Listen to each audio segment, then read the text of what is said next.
Andy and Remington Steel Show on your screens tonight.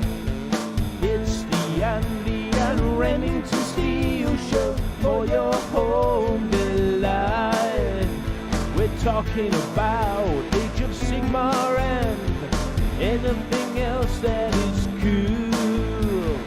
Talking about Warhammer Fantasy, it's easy to learn the rules. Andy and Remington, Andy and Remington, Andy and Remington Show.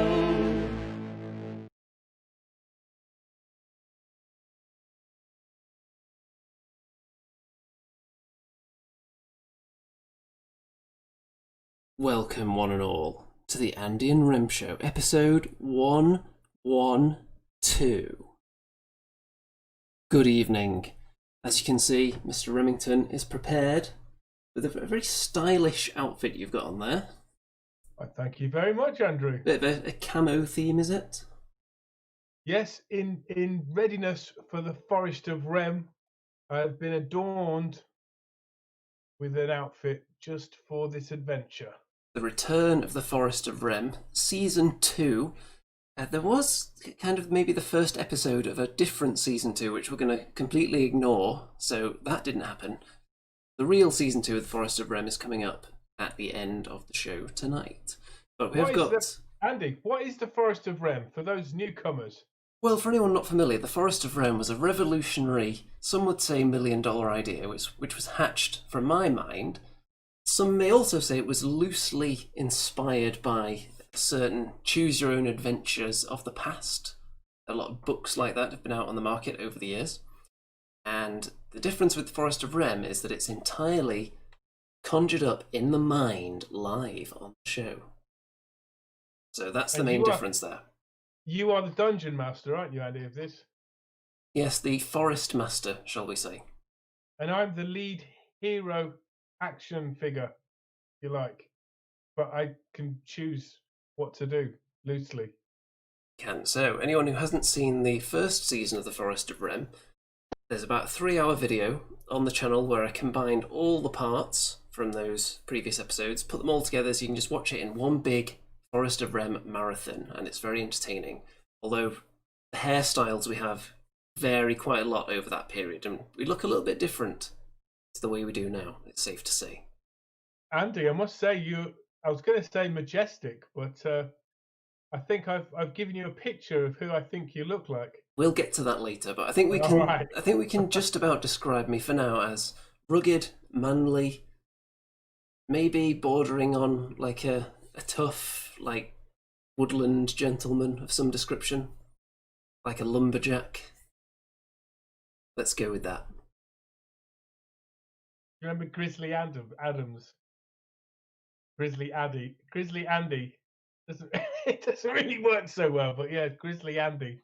Well, we've got a packed house, as always, in the chat right now, and we're going to be keeping our eyes firmly on that to see if there's anything interesting that needs to be brought up there. And you can see from this picture that we've started with, which Mr. Remington insisted on, because for some reason now we have to open our show not only with just news from the world of the wargaming industry, but also Games Workshop stock and share prices, because Mr. Remington, as you know, is a serial investor and self-made. I'm not sure he's quite a millionaire status yet, but he's on his way there slowly, and with the help of the audience as well, who can perhaps give him some tips if you're not taking his tips on board. I was actually expecting, after last week you told everyone to go and maybe follow some of your financial advice, I was thinking the GW stock price would have tanked, but is that not the case?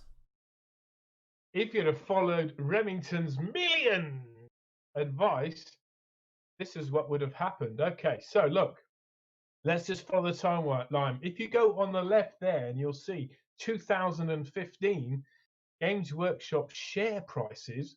If you don't know what shares are, every share is a part ownership of the company, okay? So what better way than to invest in the hobby you love? Actually own the company, right? That's the way I like to think. So you could go back to 2015, which may have been considered somewhat of a doldrum, wouldn't you say, Andy, in the Warhammer Fantasy world at least, right? Yes. We were bang into it, but you know, the hobby was somewhat stagnant for new players. Let's say at that time the share price was something like £7 a share, £7 a share, and if you fast forward to now, you're looking at 77, £78 per share. In fact, 3 days ago, it went to £80 a share. So that's 10x. So if you had just £10 to spare, you'd now be sitting on 100. That's what I'm saying, Andy. And anyway, last week you could have bought a share. Probably would have cost you £60. I know that sounds a lot, or £70. That sounds a lot, and it is to some people. But today it would be worth nearly 80. So, do you want to buy a new pair of trainers, or do you want to follow the path of Remington's millions? I ask you. I'll leave that with you. But this is an exciting journey, and it backs up my claim that Games Workshop will be the future Marvel for grown-ups. That's what I'm saying. So really, you've kind of parted the sea for all these people to just follow in behind you in your wake and maybe reap the rewards of your financial journey. Well, when I started this journey, and it is an incredible journey, even I would say on the level of the Forest of Rem in terms of the journey I've had in the past year, okay, which is one of the things I want to talk about on my own channel when I finish putting up post-it notes on my wall of all the ideas I've had. About 8 years we're looking at for the launch of that channel, I think. It poses the questions of life, the deep, meaningful questions of life, like what happened to MySpace, for example. Anyway, so we've all been suffering maybe from one effect or another of the coronavirus, right? Does that just demonetize this video, Andy? I hope not. Are you going to tell the world that you've come up with a cure? No, I haven't. I'm just going to go back to the share price there. But well, that would be a $1 billion idea if you had, so maybe work on that for next week.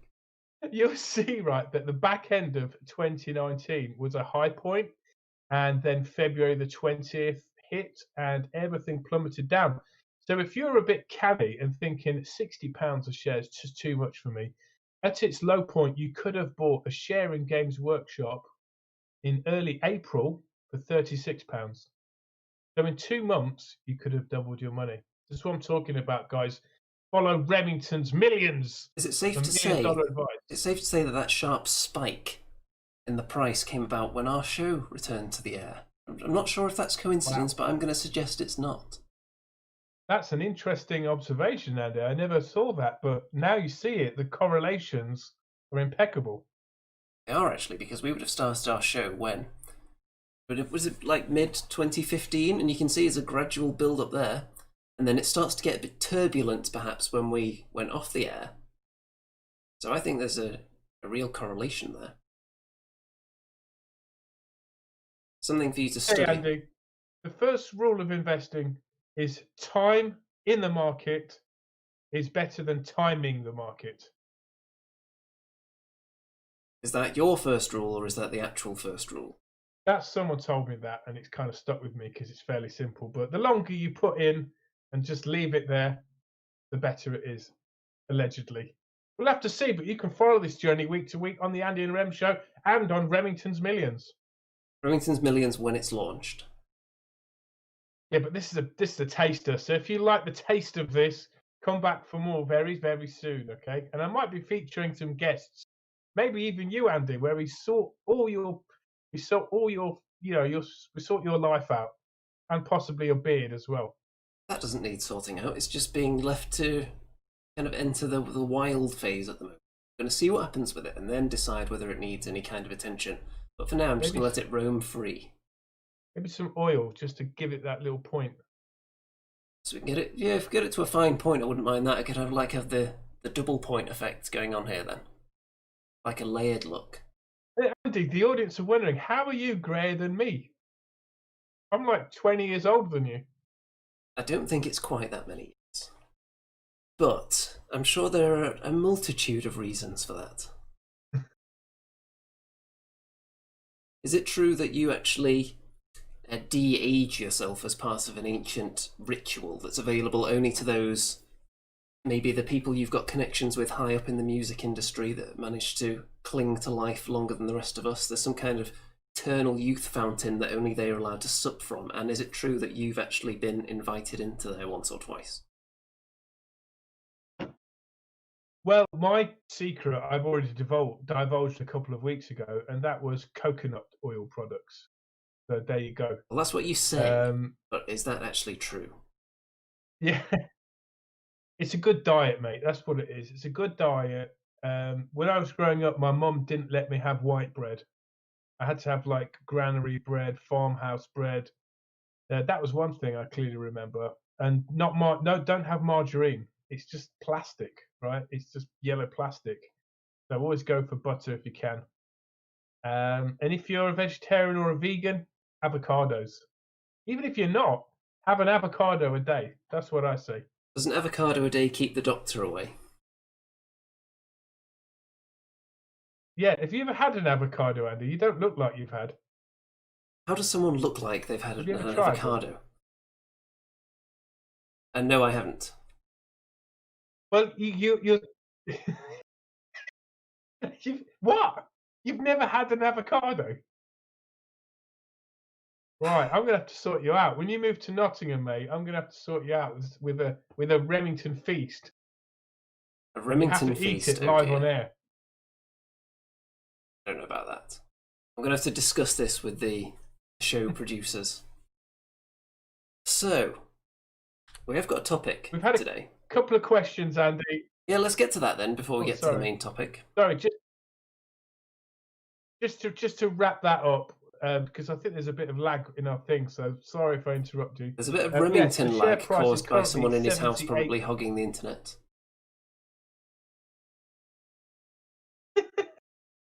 The share price is currently £78, so that does sound like a lot, and it is a lot. But just have a look out and see if you can grab yourself a little deal at some point there.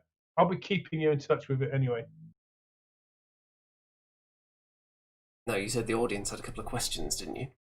Yeah, that was it. How much was the share price? Oh, so they had one question. Right then, so the main topic, before we get to the juicy stuff like what the hell is that, of course, and the Forest of Rem, Games Workshop over the years have come out with a lot of licensed products, allowed other companies to create games or merchandise with their branding or their IP involved. And we asked people for feedback on which were their favourites from over the years, and we're going to analyse some of those that came up right now, in fact. And this first image we've got here is actually one that Mr. Remington suggested, which is Warhammer Mark of Chaos, which is a PC game which I do own, but I only played it for about 10 minutes, I think. Oh man, you missed out, dude. Yeah, we're going to have to get your take on this and explain what's so juicy about this one. Well, there's actually two. Which one was the first one? I can't remember. I was hooked on this game, man. This is like, what, 2010? I think it was before that. 2008. And yes, 2006 was Mark of Chaos, right? And 2008 was the expansion pack Battle March, which had some extra races in it, like the Dark Elves.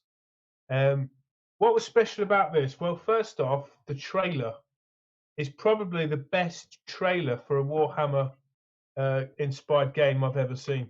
Phenomenal. It's a shame we can't play it as we're talking. But yeah, it featured a warrior priest and his band of weary Empire soldiers coming back from a battle, going through a forest, and then being ambushed by some Chaos warriors.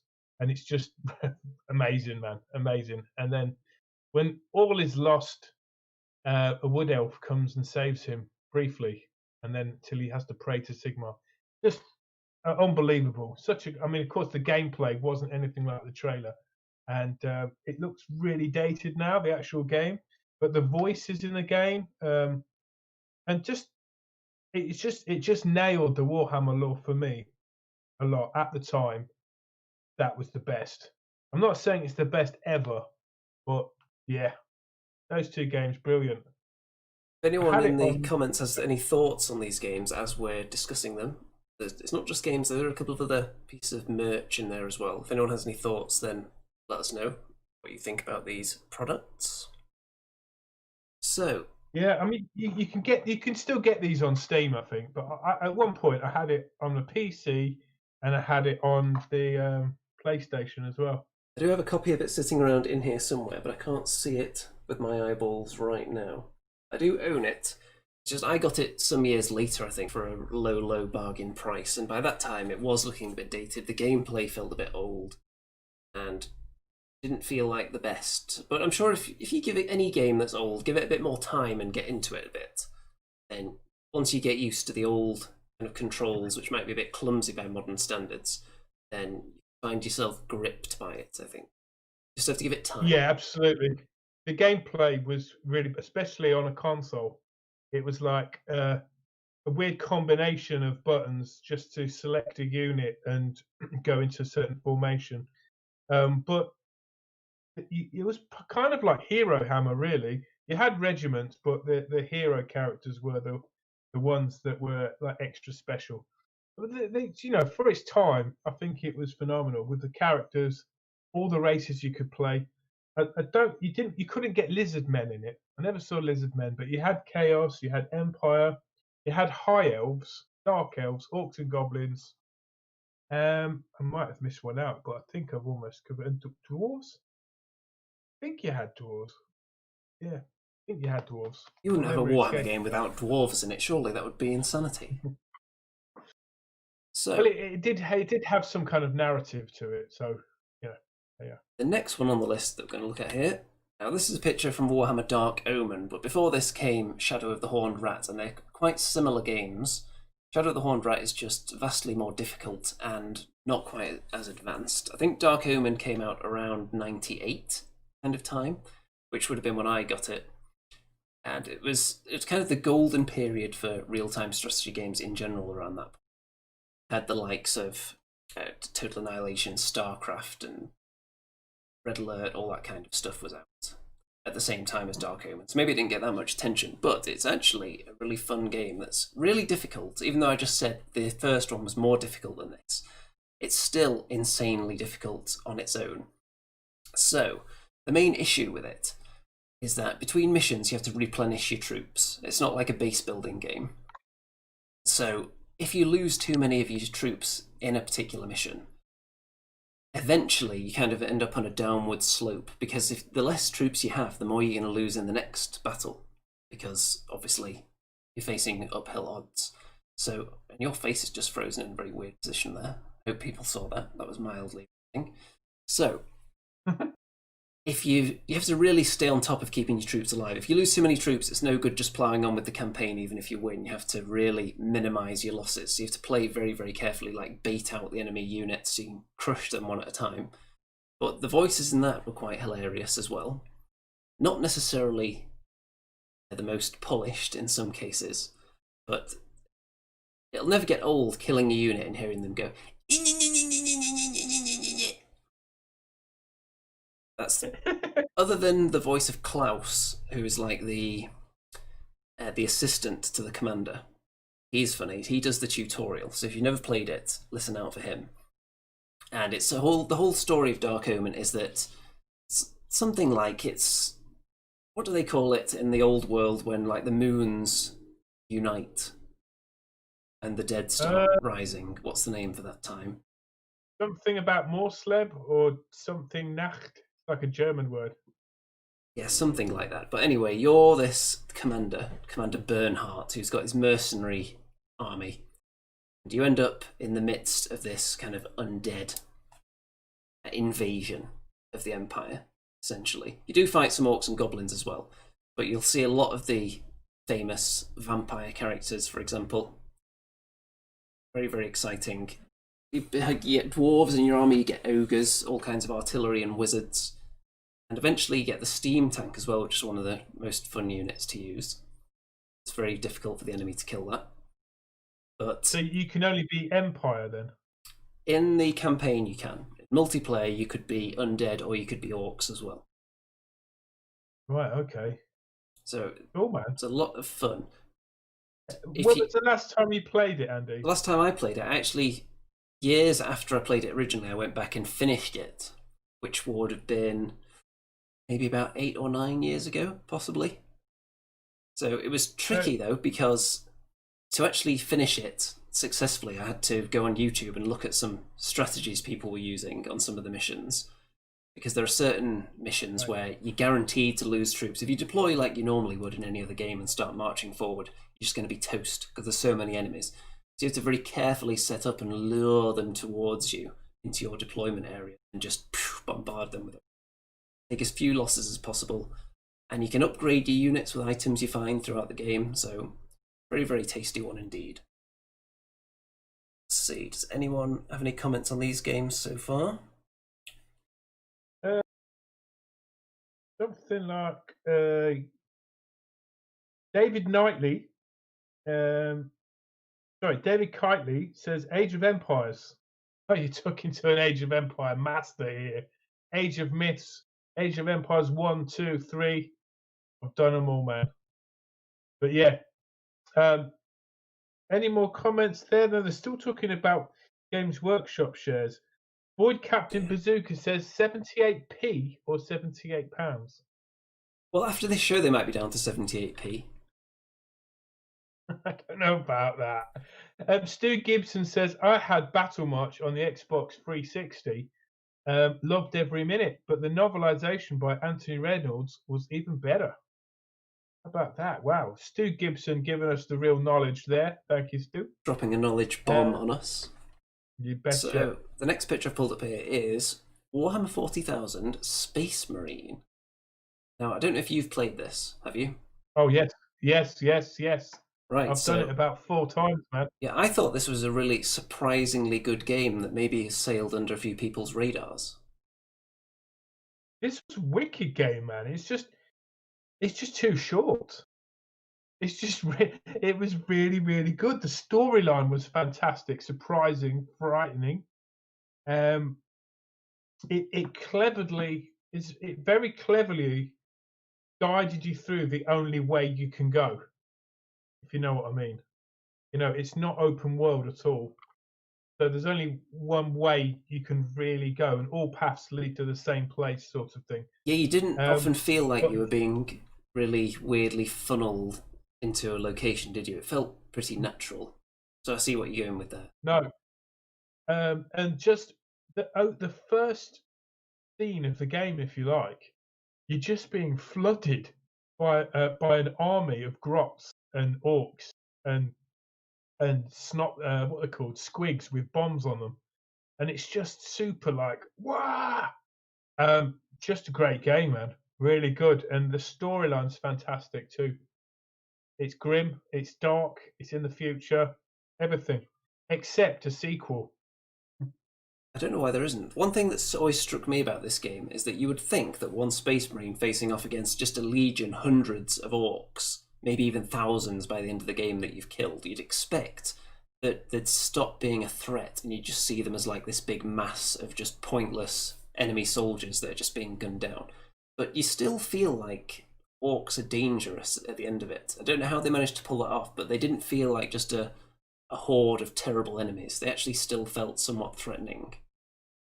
Yes, and the orc big boss in it, and he's in a like one of those machines, isn't he? He's just such a great character. He really wants to kill you. And in the end, I won't spoil the story, but in the end, there's a sort of a twist to it where he kind of helps you out somehow because there's greater foes than he, let's just say, in the game. It's a shame you haven't got a better picture of the game there, Andy. You know, being onrushed by all the orcs, but you've got your chainsword, haven't you, and your power axe, and it just feels good to just kill loads of orcs. I must say, in that game, I always enjoyed the plasma weaponry in there. Yeah, and do you recognise the hero's voice? I don't remember it now, because it was quite a few years ago I played it. Well, the guy that does the voiceover in that game is actually a very, very famous actor. And he also does the voice. He does so many voiceovers for adverts, but he's been in big movies as well. His name's escaping me. But he does all the Jaguar adverts. Mark Strong is his name. Mark Strong. He's often the baddie. He's the baddie in that game, in that film about the really weedy guy that thinks he's a superhero. You know when you've got these big headphones on, my mind goes blank. But yeah, Mark Strong does the voiceover, phenomenal, man. So, Stu just mentioned Dawn of War. Now, I don't think I put in a picture for either of the Dawn of War games here, so we can talk about those next. Have you played Dawn of War 1, 2, or 3? No, I didn't play any of those. So, Dawn of War 1 is your classic sci-fi base building strategy game, which was a lot of fun just having a Warhammer 40,000 game in that genre, similar to the likes of StarCraft, those kind of games. Dawn of War 2 was much more mobile, seeking cover, hopping around, claiming points on the map, objectives, that kind of thing, less emphasis on bases.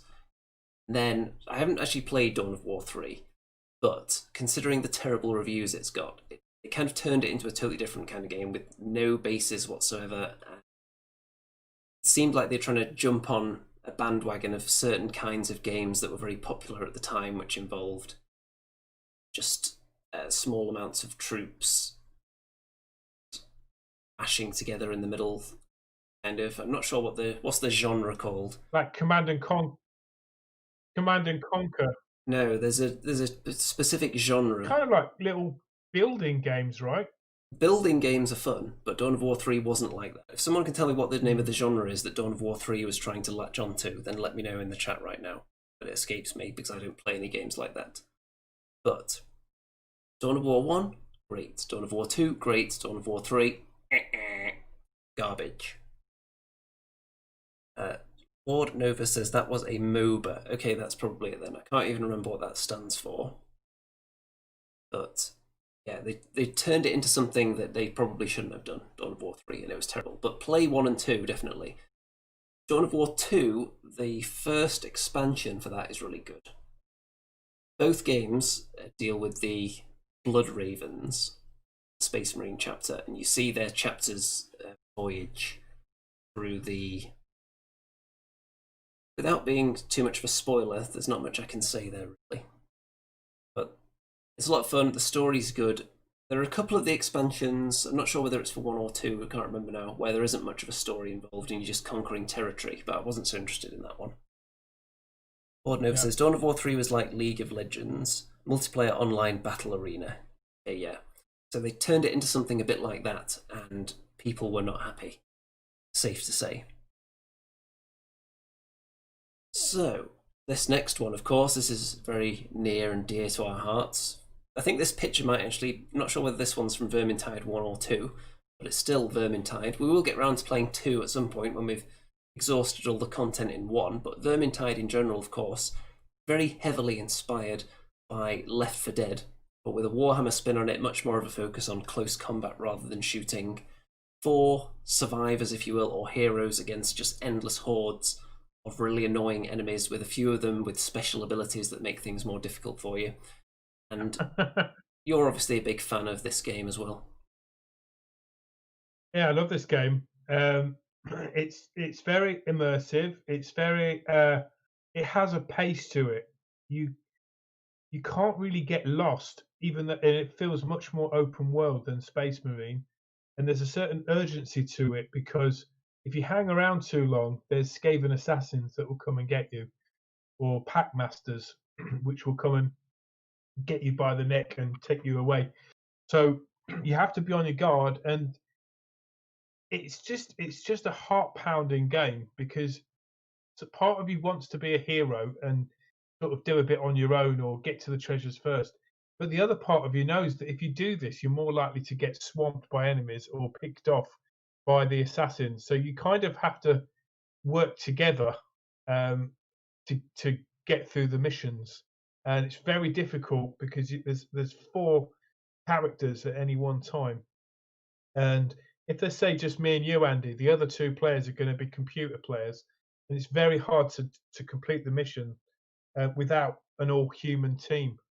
But the picture there, that's from Vermintide 2, I believe, because you don't get that weapon. Yeah, that looks like one of the elves' spear weapons that you don't get until the second game. But yeah, they've made loads of expansions for them. You can play each level multiple times, multiple difficulties. There's loads of little side missions to do, better weapons, and the voiceovers are phenomenal, especially for the Witch Hunter and the Dwarf. The voice acting is excellent in Vermintide. I assume it's just as good in the sequel as well, which I'm yet to experience, but soon. Yeah, even better in the second one, maybe. You know, there's even more sort of side chat going on. But yeah, it's just the pace of the game. Some of the levels are very, very flipping. It must have taken ages to program them. There's so much going on. They're very long, the missions. Yeah. And it's quite intense all the way through. It's pretty relentless, the pace. You can't really rest anywhere for a moment because there's just more and more rats on you. Even if you think an area looks completely bare, if you let your guard down for a second, there's going to be just one or two rats just nibbling at you if you're not constantly looking around everywhere. And of course, so the first game is predominantly the Skaven that are the enemy, but in the second game, you not only get Skaven, but you get Beastmen. You get Chaos Warriors, you get Berserkers, you get Nurgle plague-ridden humans coming after you, and you know, all sorts of strange and wonderful, weird. I wouldn't say wonderful, but horrendously bubus. Is that the word? Bubotic, plague, something like that. Enemies, yes. Yeah, a really good game. But all these games, they're all different in their own ways, and I think it just strengthens my earlier point that the Warhammer lore and mythology is much. I think it's much more grown up and better and immersive than Marvel. And being someone who grew up reading Marvel comics in the 80s and now seeing it come to its sort of climax in all the movies, I don't know where that can go anymore. Because the thing is, everyone's growing up now, and it seems a bit ridiculous. People flying around wearing leotards, right? But Warhammer has so much more to offer, and this generation are getting interactive with the games, and the quality of the games of Games Workshop are much better than the ones in Marvel, in my opinion. And I can just see this, you know, the demand for escapism, and also the rise of technology as well, coming to meet each other for a massive successful future for Games Workshop. There you go. Am I a Games Workshop fanboy? Maybe. Notched Spear says bubonic is probably the word you're looking for. That sounds about bubonic. Right. And I'm going to agree with Stu that Vermintide isn't just a great Warhammer game, it's just a great game in general. It's not even thinking, well, this is a good game, but it's extra fun because it's Warhammer themed. I think it's just a great game on its own, even if it had nothing to do with Warhammer. It's definitely value for money. And I don't know what you got next on the list and whether it will work with my flow, but definitely value for money. I think all these games that we've mentioned are value for money. You're talking 20, maybe £30, but you're getting potentially years worth of entertainment from them. Well, the next one here, now I believe this is from Final Liberation. Now, did you ever play that? No. Have you heard of it? No. Okay, so it's pretty much Warhammer 40,000, but I think it was set in kind of the epic world, which is where everything's really small, so you've got some of the really big stuff can fit in there as well, because it's a smaller scale. It was turn-based. I only ever played the demo, but it was suggested by somebody, community. By the way, some of these were suggested not on the Facebook group, but on the Andy and Rem Show Discord server, which you should be joining right now. And before this, Mr. Remington seemed to be hanging out in the voice chat, and some people headed in there to try and talk to you, except apparently you weren't responding, so maybe you entered it by mistake. So what's going on with that? There's loads of like chat rooms within chat rooms and topics within topics. I don't know what's going on. Lots of little topic rooms, and then there's also a voice chat in there as well, if people are that way inclined. Right, I didn't. Oh, right, okay. I wonder who was trying to ring me. Can I find out? You could probably ask the audience. Someone in there will probably tell you that they were sitting there trying to talk to you and you weren't there. Kind of cool. I wonder if Mickey Genva tried to call me. That'd be funny, wouldn't it? She's threatened to do so a few times, especially because we're collaborating with our Witch Coven project. So, Final Liberation. I don't have that much to say about it because it was turn-based. I thought it was pretty fun at the time, but a little bit basic. Turn-based games, for a while they seemed kind of old hat and a bit maybe old school, but recent years with XCOM and all those, a bit of a resurgence maybe in turn-based games. Love XCOM. That was a great game, man. I nearly bought XCOM 2, but I kind of saved myself 3 months of my life by not doing that. So next, now this isn't a computer-based game at all, and the picture here is Warhammer Fantasy Roleplay, but there are obviously other roleplay systems. There are a couple in the Warhammer 40,000 universe as well. Have you sampled any of these, Mr. Remington? Me and a group of friends did Warhammer Fantasy Roleplay. I think it would have been 1990, 91. Well, there you go. Offer us your expertise then. That pitch looks familiar. Maybe this was the book. I don't know. Is this the new version? I don't know. This was just one of the first pictures that popped up on Google. Right. Okay. It was just brilliant fun. We had such a good games master, and the adventure lasted every Wednesday night for like a year and a half. It was the highlight of my week. So I've only got good memories about this. I don't know what the new edition's like or anything like that, but the old edition was really good. Did it capture the feel of the world of Warhammer? Yeah, big time. The world of intrigue, where everything's not what it seems. Very immersive characters and difficult dilemmas. Yeah. Well, apparently this book is the new one, and Peter says the rules are pretty good. Smiley face. Nice, man. I've been following. I think Vince Venturella is doing like one of the fantasy adventures. But there's a few knocking about that you can watch on YouTube. Various characters from the YouTube world playing along. Of course, none of them are up to the standard of the Forest of Rem, but it's difficult for them to compete with that, really, though, isn't it? It's an entirely original adventure, that isn't it? But trademarked by Remington Industries as well. So next, we have the Funko Pops Space Marines. Now, I don't think they've done these for Age of Sigmar yet. Presumably they'd have a Stormcast Eternal, and maybe what else would they have? They'd have 4 Stormcast Eternals in different colours. Okay, that's fair. Yeah, they probably would. 4 different Stormcast. But how do you feel about things like this? Like funny little, cheeky little novelty items. Yeah, like, I'm not interested, right? But I go into a shop called Forbidden Planet, where I live in Leicester, where it used to be full of comics, graphic novels, T-shirts and stuff. It's now full of these, like literally hundreds of them. Not necessarily Warhammer ones, but what are they called again, the little dolls?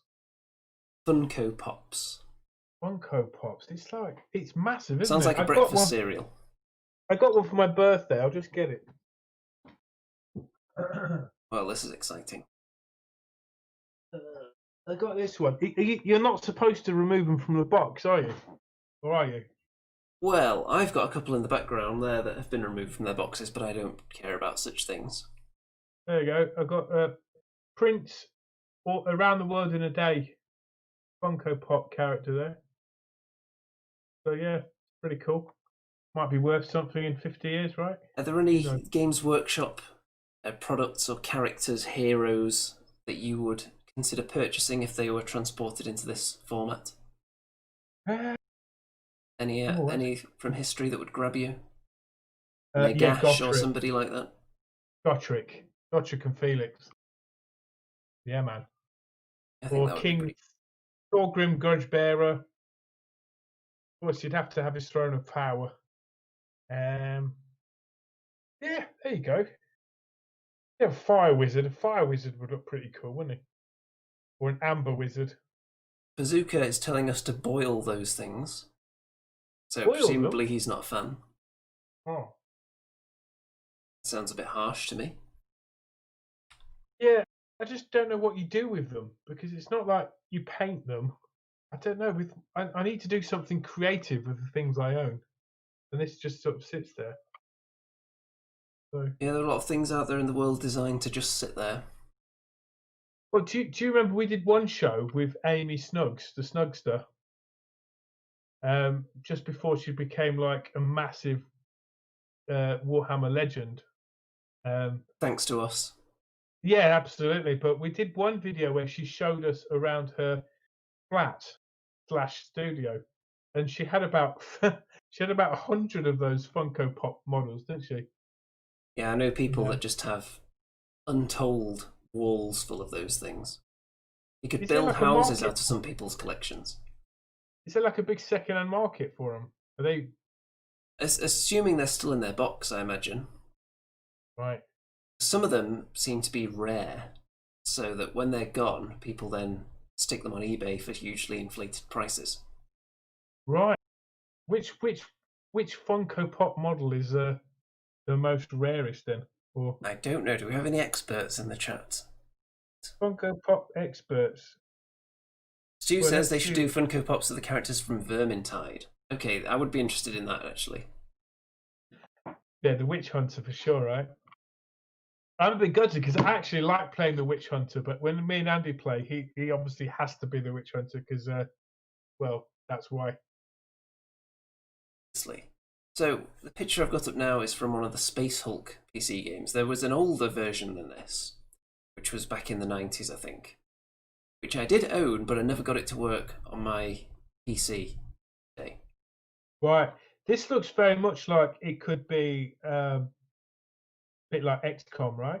Well, the Space Hulk games, currently, there's this one, the Space Hulk Tactics, which I haven't played yet, but I believe is quite similar.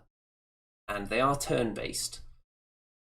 But rather than it being like XCOM, it's more like a complete port of the board game.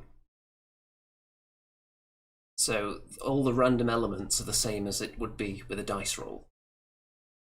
I mean, Andy, if it's anything like well, basically, I'm that close to buying Warhammer Underworlds because that's a PC game now, and that's like identical to the board game.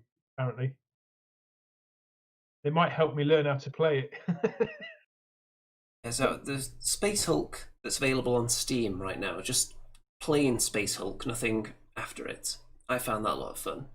And I've been wanting to play Space Hulk Tactics, but it has terrible reviews for some reason. I need to look into why that actually is before I jump in and buy that. And then the Space Hulk Deathwing as well, which we're going to be playing at some point on this channel. But I think really we need 3 people to play that. So you can have your 3 Terminators running around, and that's kind of like Vermintide. Quite similar. Yeah, I've not played it long enough to really get into it yet. It's much more of a focus on ranged combat, obviously. Yeah, I find the movement it is very bulky, isn't it? Because you're in this giant, basically a tank moving Yeah, you around. do feel like one of the Terminators in that. Yeah. But yeah. I don't know how much skill is involved either. yeah, the Deathwing, the game, the enemies, it's more like just a horde. There's not that much special stuff going on there in the enemies. They're not that interesting a lot of the time. There are more varied enemies the further you get into the game, but not to the extent of Vermintide, where you've got this special class that has this ability that'll just kill you if you're on your own, for instance. It's not like that. More like a traditional first-person shooter in that way. Yeah, you get up close and personal a bit more in Vermintide, don't you? Whereas in Space Hulk, you just shoot anything that moves. Pretty much, unless it's one of your teammates. So, we've got some comments here. Radbat says there's a weird market for Funkos, especially for rare prints of models with various colours and store exclusives. So, yes. A particular shop would have a type, or it might be the same one but with a different outfit, and suddenly that one would become rare because it's exclusive to that one place and most people couldn't get it. Someone goes in, buys up all 50 of them, and then puts them on eBay for a ridiculous price. I think that's how it goes. Is there a Funko Pop game on the App Store? I don't know. Wouldn't that be $1 million idea? For them, I'm sure it would. I'm not sure about for us. So next, Blood Bowl. Now this is another one that's just directly from the tabletop. A complete replica. Yeah, you've played this, haven't you? I played Blood Bowl 1. There is Blood Bowl 2 as well, which I don't own, which I think is just a graphically enhanced version. Yeah, I didn't get into this, but I'm willing to give it another go. Did you ever play the tabletop version? No, I just didn't know what I was doing. Yeah, it is a bit. It's a bit tricky. It's easier on the PC because obviously you don't really have to know the rules. You can just kind of tell the person where to go and they'll just do it. You don't have to know that whether they're allowed to do it or not because it marks out where you're allowed to move, the actions you're allowed to take. So if you do that enough, eventually you'll get used to it rather than having to actually read the rule book. It does help if you have a rule book to hand as well. If you know the rules to the tabletop game, you'll have an easier time playing the PC version as well. Because it does obey all the rules. Unless you play the real-time version, which I only tried once and it was a bit too crazy for me. I think turn-based is probably the way to go. Race to play in Blood Bowl. Obviously I like playing the dwarves in most things. I'm not sure if they're one of the best races. Back in the day, when I played the tabletop version of Blood Bowl, I used to play Chaos. I never actually painted my team though, because I didn't play it for very long. But that was back when Chaos were combined and they had Beastmen in there as well. And there was one Beastman player who had tentacles, because he was so Chaos corrupted. Yeah. As if a Beastman needs any more corruption anyway. So, fun games there.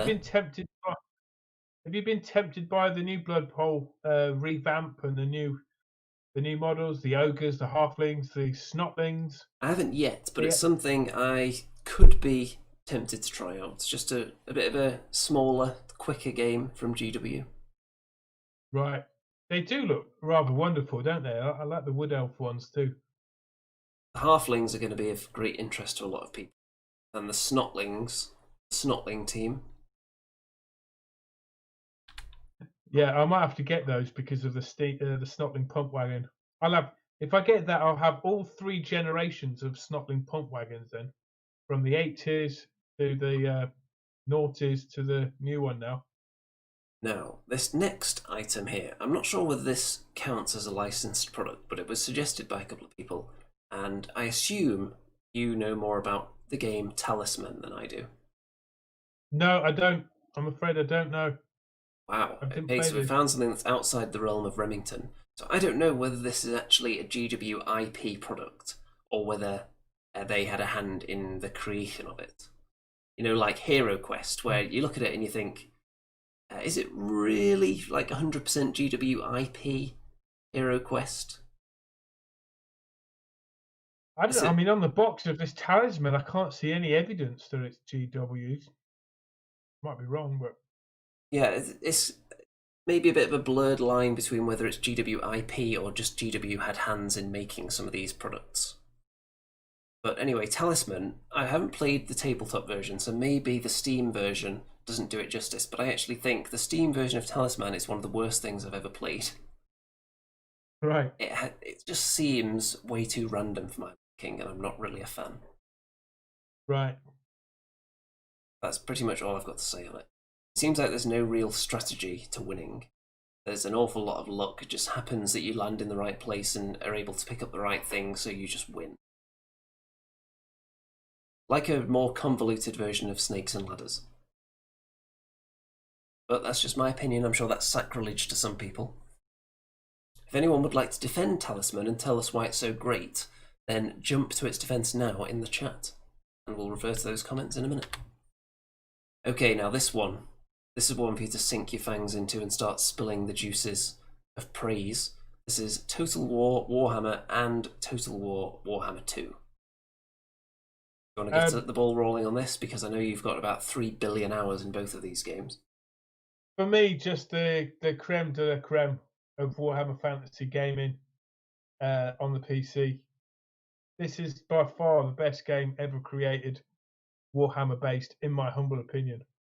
It's just brilliant, man. And it's everything I ever wanted from being just someone who I didn't know anyone who played the tabletop, but I still collected miniatures with the intention of playing tabletop. So I generated a lot of armies. And then this game came out until I met you, Andy, of course.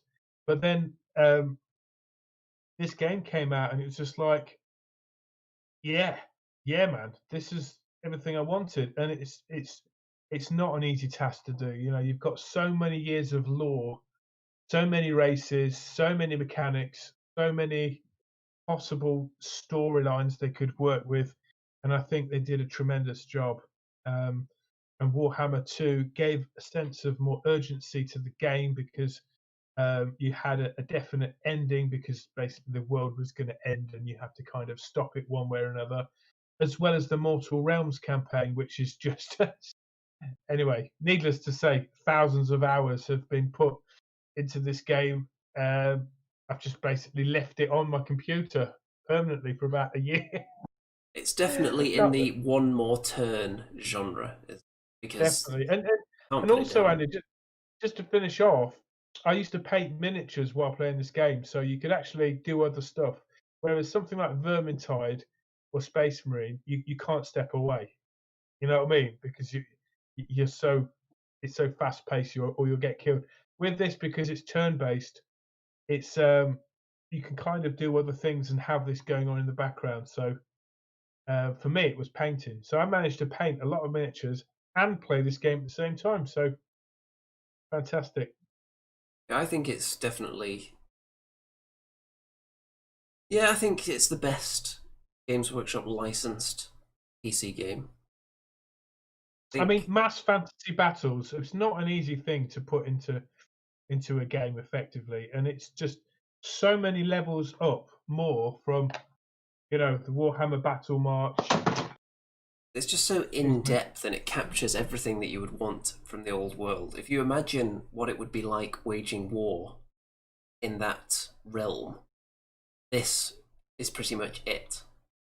Every army behaves the way you think it should, and the way they generate resources makes sense for the factions. Because obviously, there are certain races where conquering the entire planet wouldn't necessarily make sense to them, the way they're written. But obviously, the objectives within the game involve conquering lots of territory. So the way they get round that, and they've adapted things, I think was very cleverly done. There's nothing that jumps out as being, this is completely lore-shattering, even though they had to change one or two things here and there. Well, each race has its own sort of mini objectives. And obviously, in the first game, there's the impending invasion of chaos that's going to happen. And I just remember with great fondness playing the dwarves first. And there's a little side mission where you have to send one of your characters up north to re-establish contact with the Norse dwarves, basically. And I remember each turn this character going up into the uncharted north, and it just got really kind of scary because there's whole areas of the map, and if you've never played the game before, you're finding all this new territory and these new races, and eventually you sort of set up, re-establish this colony up there, and then all the chaos comes down. So that's brilliant. And also the Bretonian campaign's phenomenal.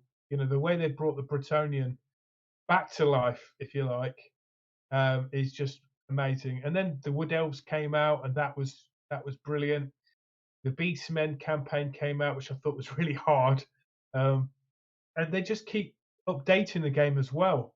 I think it's been a massive success. Otherwise, why would they have done that? And we're all sat here waiting for Warhammer Total War 3, which was probably going to be the last one. And people are hoping that Chaos Dwarves and Ogres are going to feature in it. Those YouTubers like Milk and Cookies and stuff, sometimes I think they haven't got a clue, because they think that there's going to be like Nippon and Arabian, you know, like the races that were fleetingly mentioned in the lore. They think they're going to be actual races, but I just can't see that happening because there's still some undiscovered big ones to I come. don't think they'll have too many the kind of alternative human races. I think Chaos Dwarves are very likely because there was a full range of Forge World models available for them, and they were perfectly Yeah, playable in the last yeah, edition of the game. yeah. So I think they'll definitely. Definitely ogres and definitely the gods of chaos are going to play a bigger role. So rather than just having um, chaos sort of chaos warriors, which is effectively what it is, you'll get more themed um, Tzeentch, Nurgle, uh, Khorne. That's what I think. There. You know, one thing I hate about it though, What? Skaven ambushes. Oh man, I love them though because you have got a chance of winning. You have, but You you think have you're got a perfectly chance. safe just marching your army along, and then suddenly, oh no, we're walking in a column. What's going on here? Both sides just lined with Skaven, and it's the annoying kind of Skaven where they'll like pelt you with projectiles, and then they'll run away while you're trying to chase them with your stumpy little dwarf legs. Yeah. It's really good fun, and obviously you get better weapons, and you get access to the steam cannon and all those fun weapons, and the better gyrocopters as your race develops. So it's got a real nice um, immersiveness to it as you get bigger and more advanced. Yeah, just really good, man, really good. And the actual battles, so it's got tactics, storyline, it's got economy in it. And then also the actual battles are really good fun, and you can change the speed of them so you can think more tactically. There's magic in it, there's heroes in it. Um, it's just really good, One really good. thing which I thought was great about Total War Warhammer, I'm sure you've played some of the older Total War games as well. I'm Yes, thinking, like, Medieval 2 in particular is one I'm thinking of, where you can end up taking over most of the globe, and it becomes really nightmarishly difficult to either reinforce your armies in new locations because those yeah, areas aren't upgraded with the same buildings you had back yeah, 3,000 miles away back at home, and also going through each individual area and adjusting the different tax rates and all these things. It got really annoying, but Total War Warhammer, they've got them kind of grouped more efficiently, the areas, the territories, so that you can manage them much more easily that way. And your troops, you can replenish them wherever you are. It's just more expensive if you yeah. get I mean, further away, which I think is a great move because you don't have to then send back your weakened army all the way back across the map to get the troops built up again. You just have to pay a no, bit more if you don't plan in advance that you need to replenish them. there is a point in this game where you're obviously the dominant force in the world, and at that point, there's no point in carrying on because Yeah. you're just crunching numbers and you're just going through it, and then Building it up gets 10 boring. giant stacks and just auto-resolving all the battles, just plonk, plonk, plonk, taking them all over, and then there's a rebellion back at home, and you think, can I be bothered sending 10 armies back all the way over there? Probably not. Yeah, it's just silly. So there is a point in the game where you think, okay, look, that's enough now. But that can take months to reach that point. And a lot of the objectives don't require you to take over the entire globe either. No, no. So they are addressing that because that was the biggest problem in the first game, and so the second game had a sort of a more definitive end to the campaigns. So who knows what we'll get with the third one? But I think they've been a massive success. And I've played Napoleon Total War, which looked really beautiful, but for me it was nowhere near as good as this. I always loved Maybe because Medieval 1 yeah, back in the day. I always loved that. Medieval 2 is really good. Rome 2, right, really good. okay, yeah. I nearly applied for a job, for Creative Assembly. How about that? It was really well paid as well, but it would mean me moving down to Horsham, which is between London and Brighton, right in the south. And yeah, it's just too far. But the job was, it was doing the audio, the field recordings to all the voice actors and the sound effects. You should go for that job. You could have forced them to hire me as the lead voice actor as well. It would have been brilliant, man. I should have, at the time, I was really sort of institutionalized in the school I was in. But I really should have gone for it. It would have been fantastic. But it wasn't a permanent job. It was over sort of 2 projects, which I believe now were Warhammer Total War 2 and Warhammer Total War 3. But yeah, you would just record the different voice characters and then obviously manipulate them in the studio. And there was a bit of coding to learn, which I don't know how to do. So that was one thing that put me off. But I reckon I could have learned. It's just the actual system of putting the audio samples into their computer network. So you click a character and then it says one of 50 things that you've put in. But yeah, I was just I was a total fanboy as well. So I don't know if that would have been a good thing or a bad thing. But yeah. So then, next, got a picture here from Warhammer Online. Did you ever play that? No, but that's another one where the trailer was phenomenal. The trailers for a lot of these things are really good. Like the intro videos for the games are really nice as well. The Dawn of War intro video was really good. Yeah. But Warhammer Online, I never really sampled it. I did play, not sure if it was a demo or if it was like a free for a day or something. But I did very briefly try it out and it just didn't really grab me. I'm not into those kinds of games. Well, they often follow the same framework, don't they? Go over to that village, talk to the old woman. She's going to send you into forest to collect some mushrooms. Take it back to her, and then she'll give you, the loincloth that you need to enter the bar. And then you go in the bar. You know what I mean? It's always back and forth, back and forth. I think you've just spoiled the plot for season 2 of The Forest of Rome there. So, yeah, I'm not a huge fan of those kind of games, and I think it died quite a few years ago, didn't it, Warhammer Online? Don't believe it's active anymore. Right, okay. Yeah. So, that concludes that particular topic. However, before we go on to the juicy stuff, we have got a quick rumour engine, and this looks like it's going to be a 40k thing, but then how can you even tell these days? What do you think? Do you think there's a chance this could be vaguely fantasy related? If it's not 40k and it's Age of Sigmar, then would you think it would be Kharadron Overlords? No. Oh. Because I don't think any race is going to get anything until we've got at least twice as many Stormcasters as we have. But there's lots of things they've got to bring out that they've already advertised, because they haven't been able to put them out because of the lockdown, right? So we're kind of like 2-3 months behind. Potentially. So yeah, this looks definitely 40k. I mean, it could be anything, couldn't it? It could, so I don't think we need to dwell on that really, especially since we've got so much stuff still to get to. Now, this is a picture. This was submitted to the Facebook group by Caspian this week, and being a bit of a squig expert, I'm sure you can give us the lowdown on this and the paint job on here. Look at the character in that paint job, man. That's so good. If you want to see more pictures of this, go to our Facebook group, by the way. It's brilliant, man. That's brilliant. I love it. You want to sell it? You want to sell it to Remington? So that's Remington Industries. Yeah, it could be on my desk at Remington Industries. This as a gift from Caspian. How about that?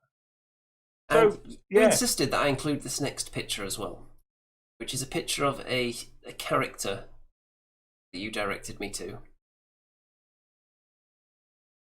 So would you like to explain what's going on with this?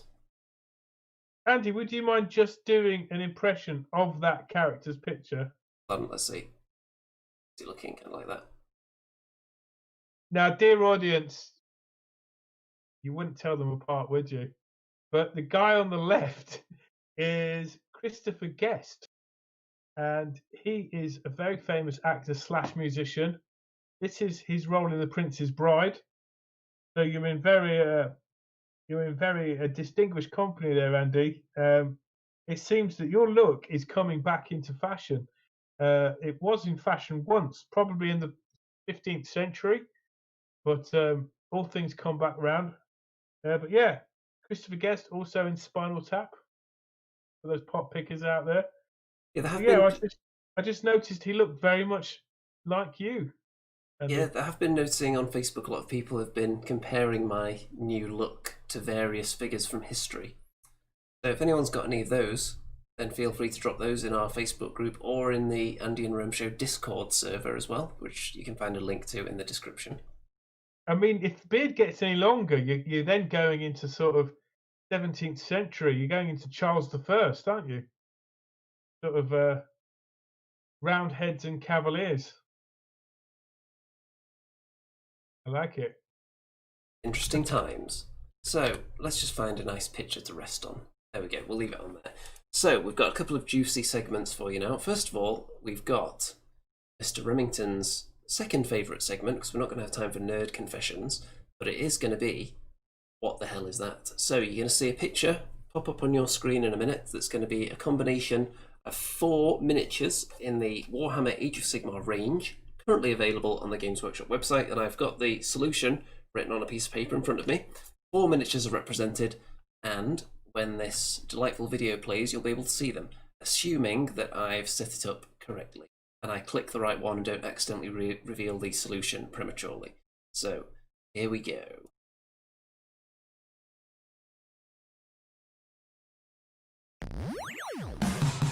What the hell is that? What the hell is that? Is it a chaos dwarf or a vampire bear? Oh, what the hell is that? What the hell is that? Oh, what the hell is that? What the hell is that? Only Andy and Remington, Andy and Remy, Andy and Remington know.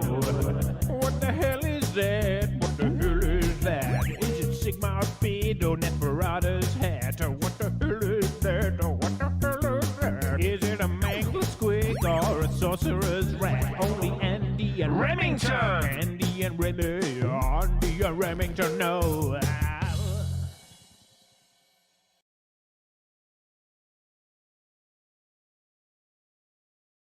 Okay, there we go. Look at that. Now, what the hell is that? Well, it's quite clearly some kind of spear. But which miniatures are represented in this image? Now, Mr. Remington, I'm sure, is also looking at it intently right now. Oh, that's hard, Andy. That's really tough, man. I mean, the actual spearhead, that could be from anything.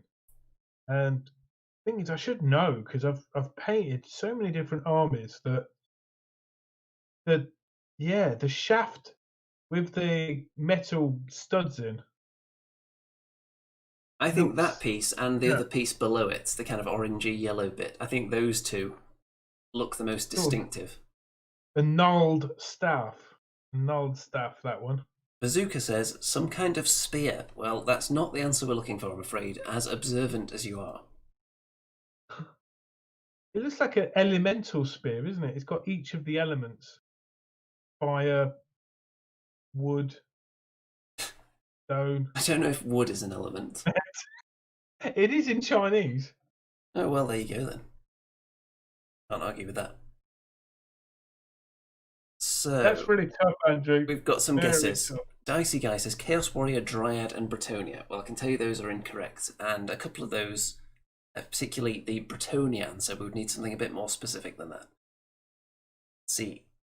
K Noah says bottom is from Skaven Belthing. It's not, but you're actually very close with that one. And can I just say, what the hell is that? It's so much better than the Rumour Engine. It definitely is. Come on, guys, give this video a thumbs up for us, or a thumbs down. Last week it was all about the thumbs down. Maybe this week let's make it about the thumbs up. Someone did actually comment on that previous episode and said that they just couldn't bring themselves to thumbs it down, despite your request. Let's put a little comment there or give us a thumbs up. It just keeps the channel going. It keeps us going because, look, we've been away for like 2 years, man. So we've got some more guesses. Some more guesses for the bottom one. Bretonian Trebuchet, no. Plague Monk, no, but I can tell you that it is a rat-based item, the bottom piece of the spear there.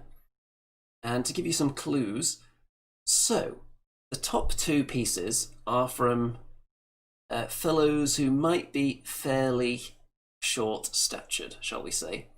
And the second one up is from something... Let's just say it's chaos-related then. Let's see. Dino says, I think the top one is from the Underworld Ogre Hunter. No, it's not. Dino's usually really good at this. There's a couple of people that just seem to nail it every time. Yeah. Some people very, very keen eye, or they're very quick on scanning through the Games Workshop website as soon as we start. But that would be a really tricky way to play the game, though. This is a really tough one, Andy. Are all the parts from different spears? Or They are not. Right, okay. So nobody's even got one yet. Is one of them from the destruction range? Forces of Destruction, let's see. I don't... Well, I've already said that the bottom one is rat-based. Chaos are considered... Skaven are considered chaos now, aren't they? Yeah. Yeah, so there isn't any destruction in there. There are two... the second one up is chaos. The two at the top are definitely order. Forces of Order. Right, can I guess at one? Yes, you can guess. Feel free. People aren't getting it yet. It's one of them from the Dwarven Bolt Thrower. So Brad says Fireslayer Volkite Axe Haft. And you might be heading along the right lines there, but not quite. Good word, isn't it? Haft. No one uses that word anymore. I'll try and use that in the Forest of Rem at some point over the next few weeks. Very English word, that. Someone's got to get this. Okay, I'm going to give you more clues now. So the first one is something that is maybe spends a bit of time up in the clouds. Second one down, you're very close with the Volkite. Yes, definitely thinking in the right realm there. The second one up is from something very large and chaotic. And I'll tell you now, it doesn't just have a generic name.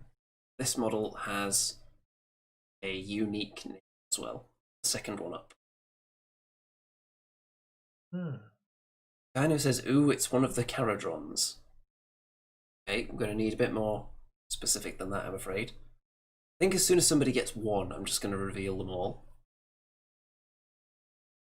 You've really outdone yourself this week. It's not from a Demon Prince.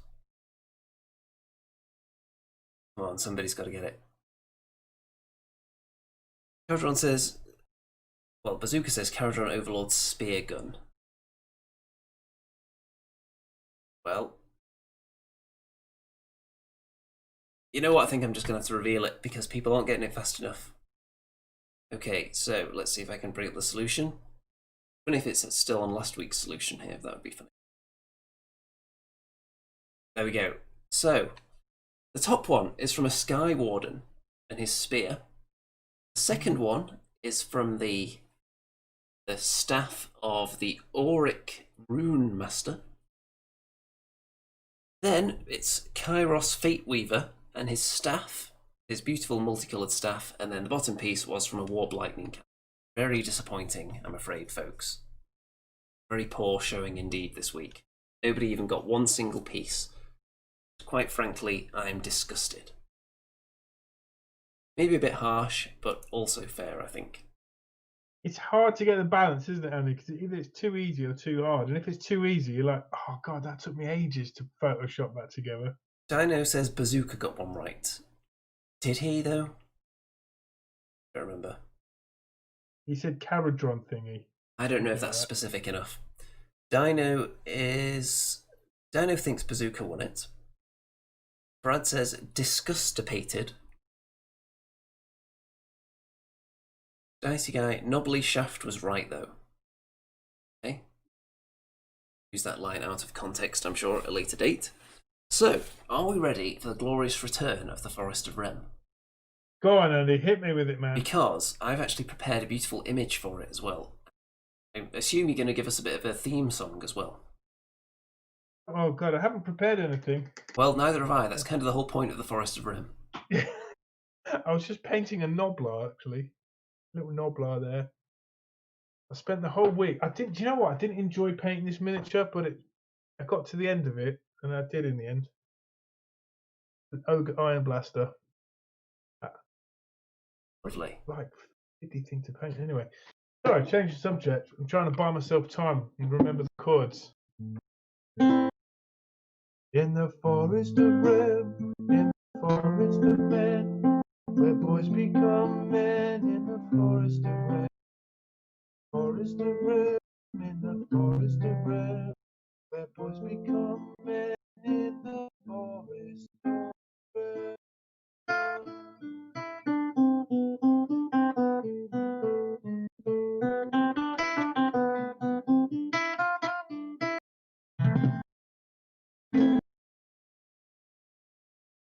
Okay.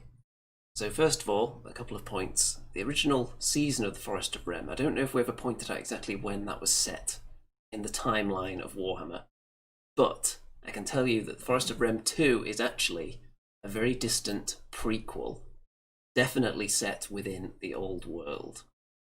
So, the mind will begin to conjure. Mr. Remington, do you have a dice prepared? Because you know you need a single d6 for this game. I have the legendary skull dice there. Excellent. There you go. Limited edition GW. Prone to rolling ones. Wandering minstrel, young Remington Steele, sleeps in a tavern. He wakes with a start during the night, but there is no one around.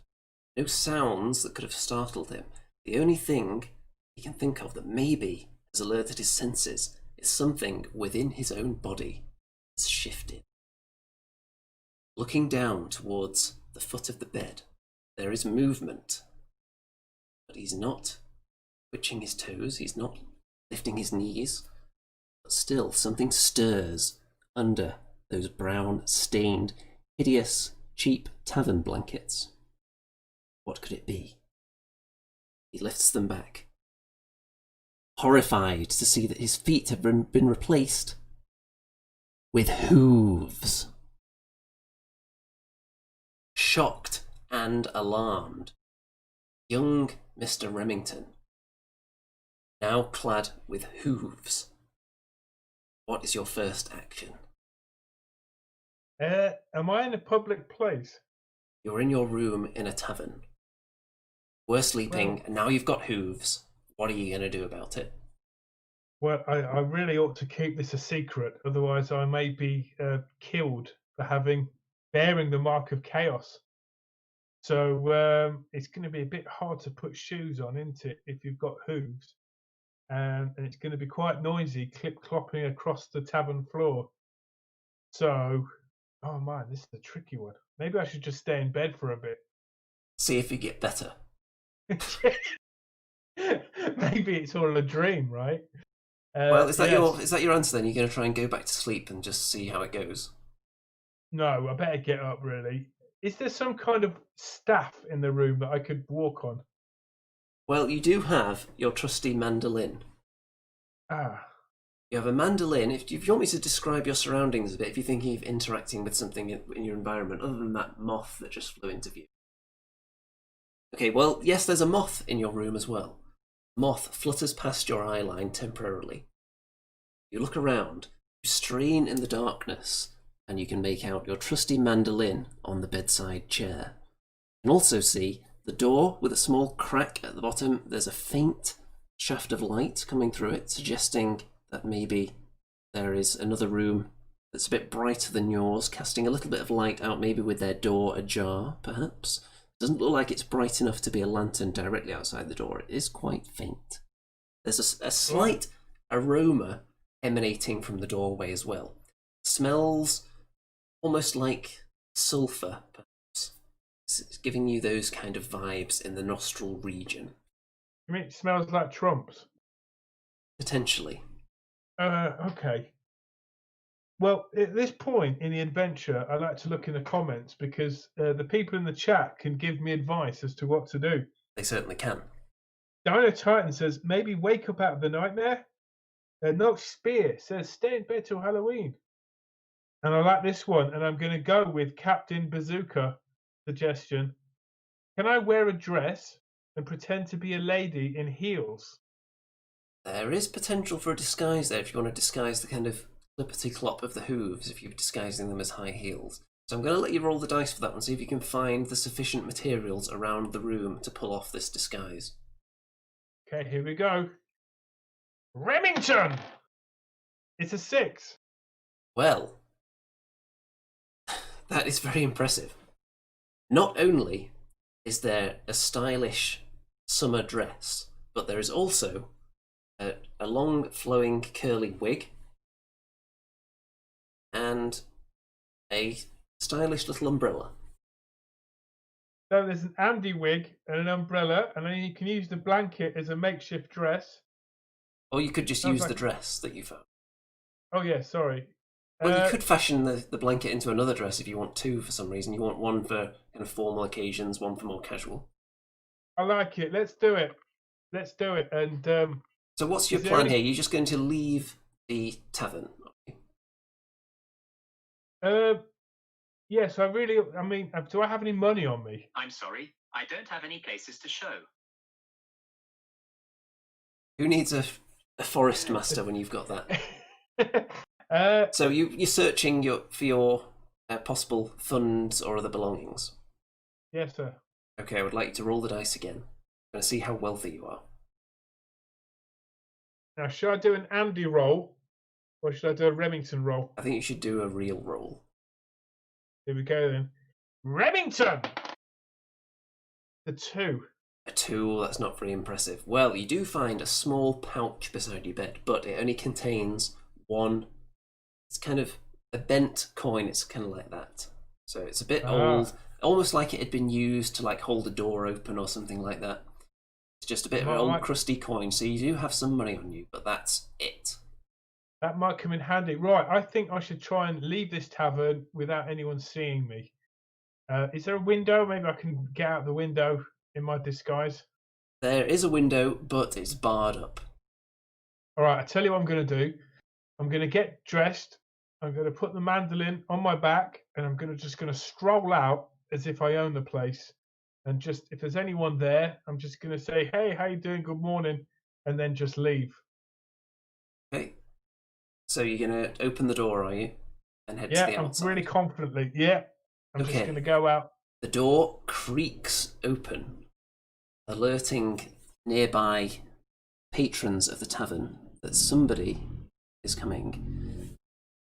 The shaft of light that you noted earlier, find that it is actually emanating from the room opposite yours. The door is slightly ajar and you can hear faint chanting from within, and the stench that laid siege to your nostrils earlier is growing stronger with every footstep.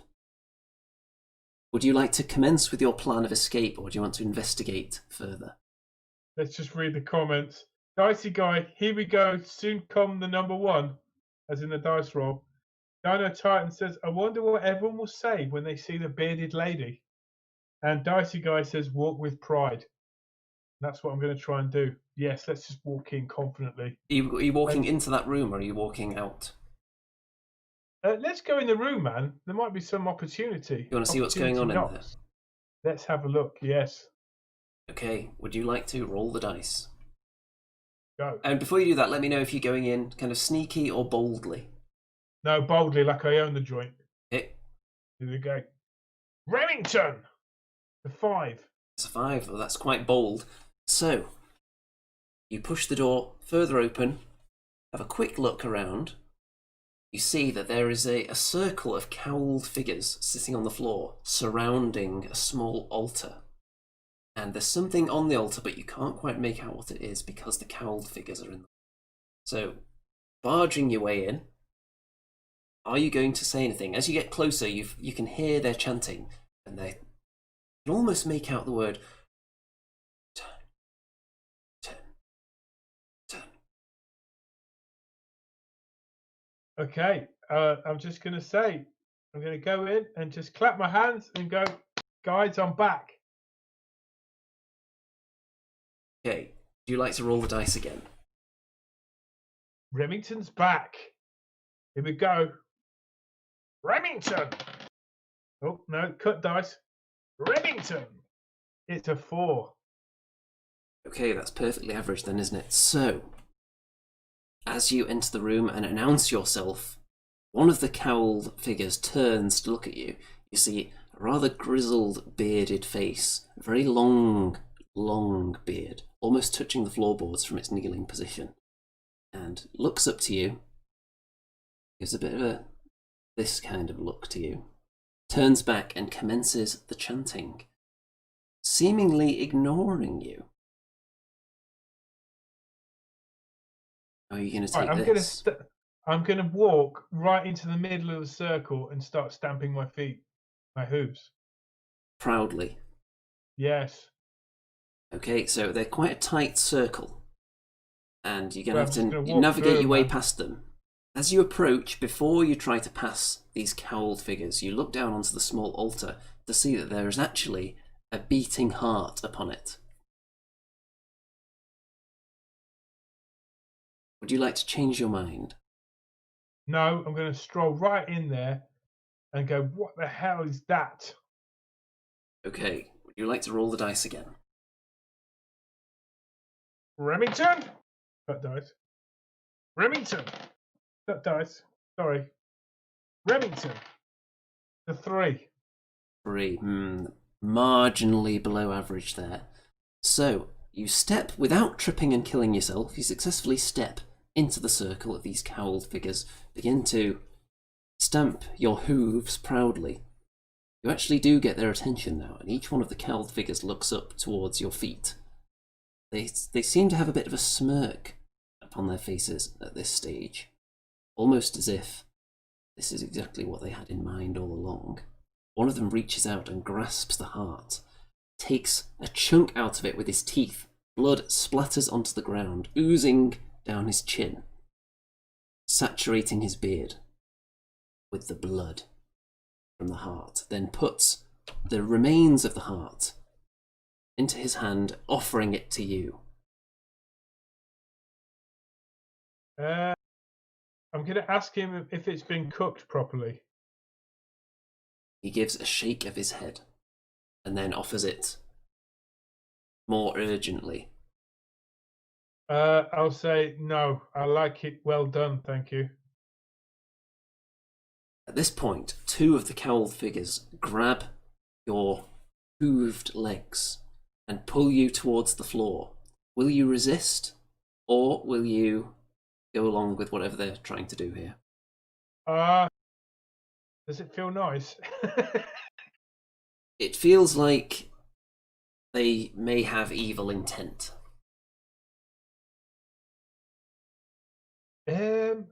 Are they human? They appear to be human. I'm going to just say, don't you know who I am? Roll the dice. Let's see if that has any effect. No, man. The Legend of Rem. Here we go. Remington! And it's the 1. Yes, just when I needed it. Okay, clearly they have no idea who you are. And the rest of the cowled figures join in grabbing your legs, dragging you down onto the ground. One of them gets a grip on your face, like so, holds your mouth open. The other one, with the hideous remains of the heart, forces it into your mouth and closes your mouth, forcing you to taste the not-so-sweet life's juices.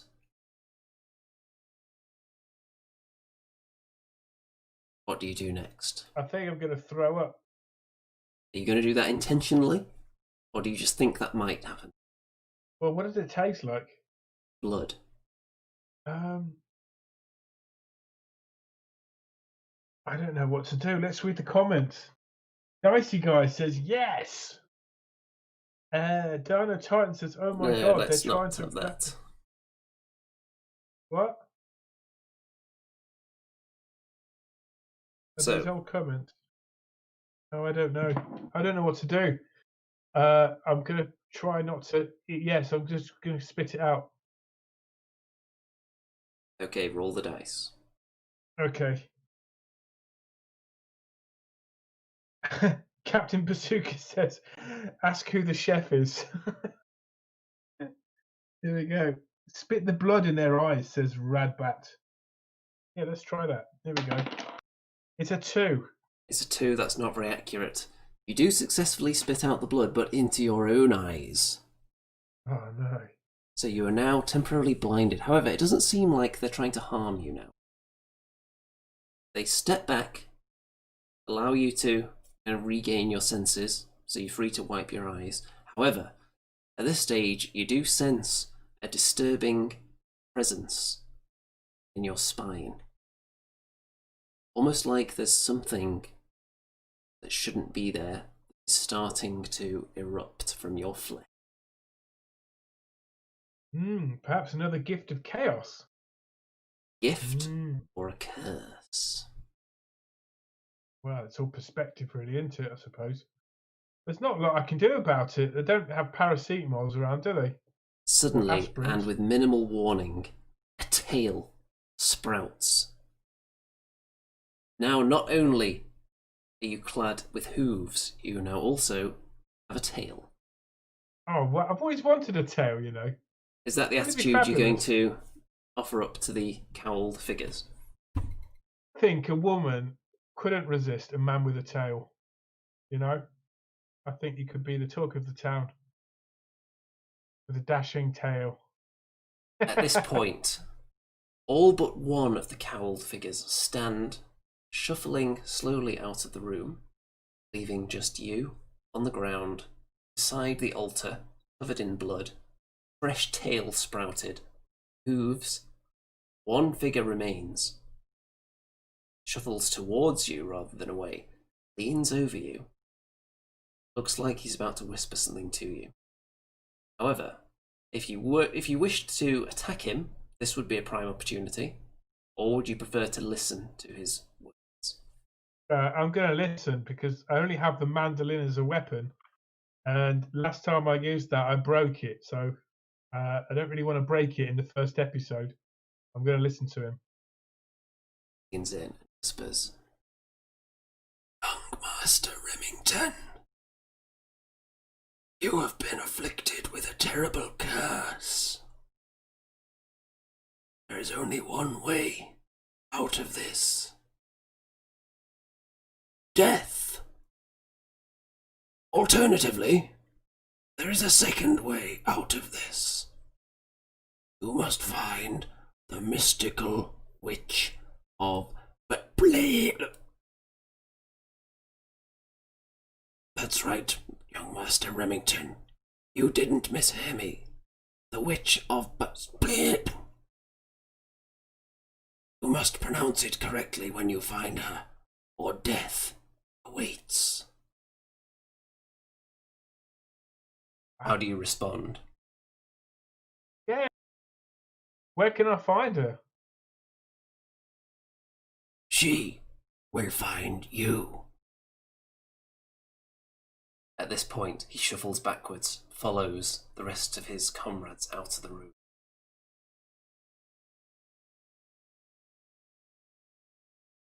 It seems that you have a Eating curse. Oh. What does this have to do with eating the heart and the blood and stuff? Why couldn't you just told me that? Oh. I don't know. I suppose I could go back to bed if she's going to find me, right? Well, if you really want to go back to bed. Yeah, I reckon I should go back to bed. Just call it a night. Sleep See it what off. happens. Yeah, maybe she'll. Maybe you'll wake me in up the and it'll all morning. be a nightmare. It'd be quite nice to be woken up by a witch elf, wouldn't it? It'd be quite kind of erotic, I think. Not if they're going to perform some kind of ritual on you. But anyway, so, heading back to bed. Andy, I've forgotten the name of the woman now. Is it? Well, you'll be able to watch this later and memorise that name for next week. It's like Mithri. Mithri. You can search your memory banks later. So, heading back to bed, would you like to roll the dice to see if you actually get there? Okay, man. This is like Call of Cthulhu, isn't it? This. All right, next one. You ready? Remington. It's a 1. Well, you attempt to go back to bed, only to find that the doorway to your bedroom has disappeared. In fact, once you leave the chamber, there are no other doors at all. There is black, and there is a faint light in the distance. It seems to be shrouded with trees. You are clearly outdoors, but you do not feel a chill. Welcome home to the Forest of Rem. And I think at that point, I'll probably leave it for this week on that tantalising cliffhanger. Nice. That's exciting, isn't it? I've got a tail. I could possibly do all sorts of tricks using that, right? Yeah, I like it. That is a very spicy opener. I think the audience agrees with that. If any of you guys really liked that final image of Remington standing before that portal to the Forest of Rem, wearing a dress with hooves and a tail, and donning a beard and a mandolin, maybe you could draw a picture or fashion some kind of photograph for our viewers next week. How about that? Get involved. And I'm sure you're going to keep a mental note of all your belongings at this point. So you do have that 1 coin. Mithri. That wasn't it, was it? You can go back and watch it and refresh your memory. It's just, do you know, in films when they're told to remember certain words and that, and they just sort of come out with it when they need to. I forget stuff real quick, you know? Well, that's unfortunate for your fates, isn't it? Yeah. So, I think we're about done for this week now. Right, okay. It was quite a spicy edition, wasn't it? I enjoyed that. This has got to be the best Age of Sigmar based YouTube show out there, man. Well, considering we didn't talk about Age of Sigmar once, then I'm going to have to agree with you. Well, there weren't a lot to say this week about it, but you know what I mean? We've got the Forest of Rem, we've got GW stats and stocks and shares and financial advice and fantasy and gossip and rumours and what the hell was that, man? It's educational and informative and entertaining at the same time. For you guys watching, you need to do 2 things. One is destroy the like button and subscribe if you haven't already. And the second thing is join us on Discord. And how can they find the Discord channel, Andy? There's a link in the description, same as the Facebook group. There you go. Join us. It's a right laugh, is what I'll say. And also, if you want to contribute anything to next week's show, you can put it in the Facebook group or stick it on Discord and for everyone to see as well. How about that? Not only that, but don't forget to send me all your money as well, which you can also do via a link in the description, which will help pay for the dozens of hours that are spent photoshopping these logos for each episode, especially the Forest of Rem image there. Look at all the time that went into putting those eyes into the forest. That is just terrifying. So if you want to show your appreciation for that, send me all your money, of course, electronically. And I think it's time. Let's just pop up the episode thumbnail here and get rid of the Forest of Rem logo there, and look at that. Faces beautifully photoshopped. You only get this kind of quality photoshopping excellence on the Andy and Rem show. So, Mr. Rem, would you like to say good night to the audience? I would like to say good night, au revoir, adios, khodafez, goodbye. All I have to say is, good night out there, whatever you are.